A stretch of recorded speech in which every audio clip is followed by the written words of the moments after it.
can I ask you something that's happening? And this is really, it is pop culture related, it's law enforcement related, because I know you have been speaking out about it this week, and of course that is Beyonce's performance at the halftime at the Super Bowl. You have been very critical of her. Why is that?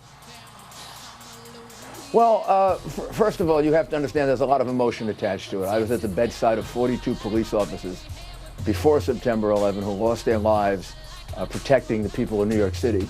And most of the lives that they saved in New York City were black lives. And under me and under my police department, we saved more African-American lives than all these people in the Black Lives Matter movement combined by efficient, fair, decent policing. The New York City Police Department is a non-white majority police department. And if it weren't for the New York City Police Department, there'd be thousands and thousands of dead young black kids in New York that these people who are creating this terrible situation for the police where they're putting a target on their back don't realize. I don't think they're doing it on purpose. I know they have other agendas, but to see people dressed up like the Black Panthers who assassinated police officers, we want to go back to the Black Panthers? I mean, I don't know. So that got me disturbed. Well, two things, Mr. Mayor, let me say this. This is a guy who had many artists have taken stances before. I happened to see Sting last night. He takes social stances. I've seen other artists take stances on social and political issues. She's not the first person to do it. And because someone is critical of a bad part of policing, we know that most police officers are good police officers. Does that necessarily make them anti-police? At a time in which police officers have a target on their back, when you only emphasize the few, infinitesimal, small number of situations in which police officers kill people, as opposed to the enormous number of times in which people are killed by other people, and in the African-American community, it's African-Americans killing African-Americans, I think this is not just any time. This is a time in which police officers feel, and if you go talk to them around America, they'll tell you this, they have a target on their back. I had two police officers in New York City, Detective Ramos and Detective Liu, who were assassinated. They were protecting an African-American housing development. One guy happens to be Hispanic, and the other guy happens to be Chinese, by the way. So, excuse me if I'm a little emotional about it. I've seen too many cops die saving the lives of people, and maybe some emphasis should be given to that. And at a moment like that, with 90 million people watching you, to not at least give the other side of the story, when that's the side of the story that really is saving lives, not a bunch of that, political rhetoric. Look, the reality is the way in which most people are killed in this country are by other people, not by cops.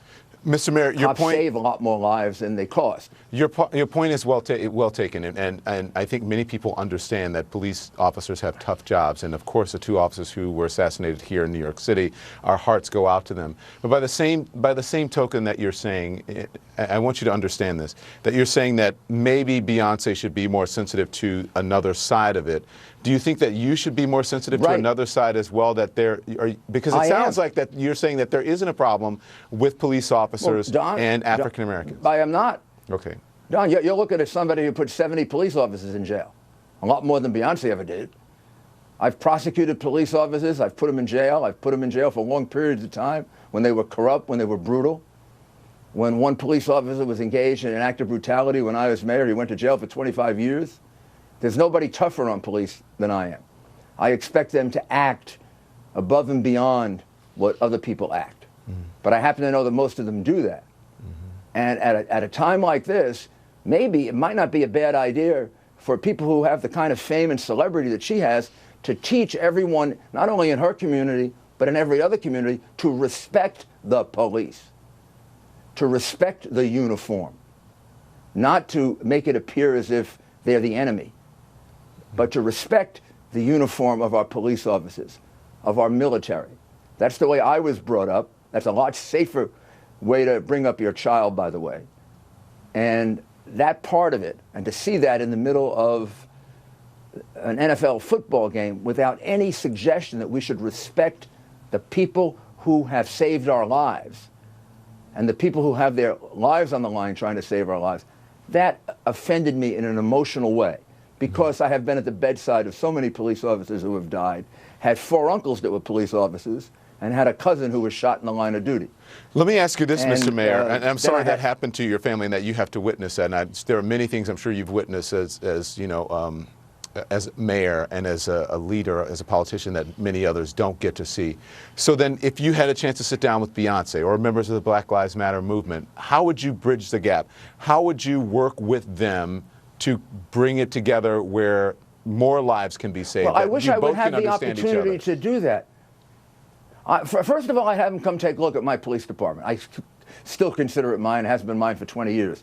But I'm the one who initiated the program with Peter Arnell to bring more minorities into the New York City Police Department. When I inherited the New York City Police Department, it was a majority white police department. When I turned it over, it was a non-majority nothing police department. It was pretty equal percentages of white, black, Hispanic, Asian. I deliberately did that.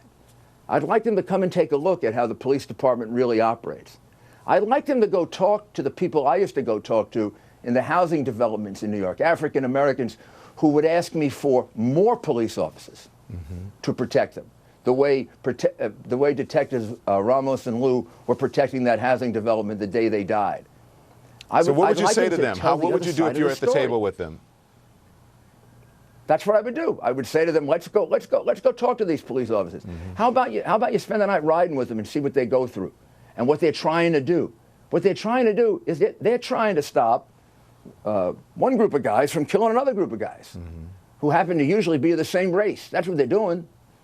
That's why they're out there. Of course you get a few that are bad. And they probably will have never met someone who put more bad cops in jail than me. They probably don't know anybody that's put as many bad cops in jail as me. They also don't know anybody who saved more black lives than I did with the policing that I did in New York. How about thousands? Yeah. When I came into office, there were 1,900 murders in New York. When I left, it was down to 500. 70 to 75% of those murders were of black people. Mr. Mayor, I appreciate your candor and coming on and explaining this. And you always take the tough questions and you answer. Thank you so much. Thank you. Thank you. The former mayor never one to mince words. Up next.